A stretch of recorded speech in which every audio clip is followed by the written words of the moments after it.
Hello, my name is Katie Cruz and I'm currently taking Chemistry 1406.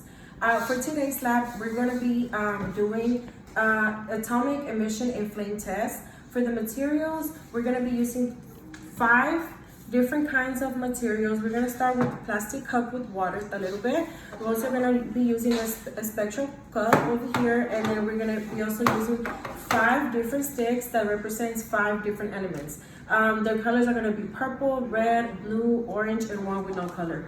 We're also going to be using a lighter if we need it. I'm sorry. We're also going to be using a sterno can over here, and 4 steps if we need it. For the 3 different kinds of activities, we're going to be doing the household light sources, activity 1. For activity 2, it's going to be the spectroscope calibration. For activity 3, it's going to be metal light emission. And we're going to get started with it. And yeah, thank you. Okay, so we're going to start with the experiment. For the first one, we're going to use the blue-green, which is copper chloride. So we're going to see what it does. So as you can see, it changes color. It's turning green. That's so cool. So that one changed color. And then for the second one, we're gonna be using the sodium chloride. So let's see how it changes color or anything. So this one just looks like it's burning. So I'm gonna turn it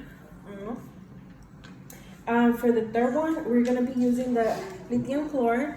See what it does. So that one looks the same. It looks like it's just burning. So, and for the fourth one, we're gonna be using the potassium chloride to see what it does. So you can see it does nothing, it just burn.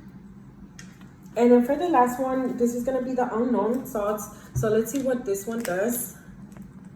So this one looks like it's just burning once again. And that's it. Hello, my name is Katie Cruz, and for today, I'm gonna go over everything that I concluded in the lab 3, that is called the atomic emission and flame test.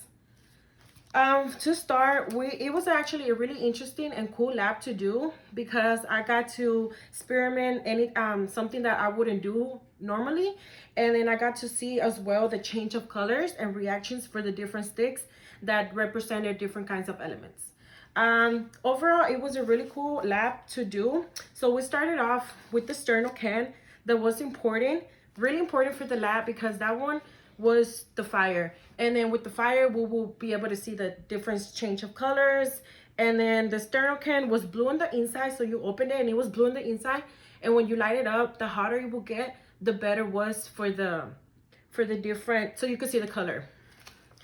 As well for that one, we light it up and we turn it on and we let it for about 2 minutes so it could get really hot, and then we started with the experiment. So we tested 5 different sticks that represented 5 different elements. So the first one, it was the lithium carbide, sodium chloride, potassium chloride, and the copper chloride, and the unknown substance that represented nothing. There wasn't much of a reaction for all of them. They only burned, but there wasn't much of a color or anything that I could like distinguish the differences. The hotter the sterno will get, the better color that it will get. The only reaction that I actually got from it, it was the copper chloride. That one actually turned into like a greenish, bluish color, and it was actually really interesting to see because you actually could see it with your naked eye. Besides that, I didn't really get to see different reactions from the other ones, besides they were just burned, but you did kind of got to see a little bit different colors.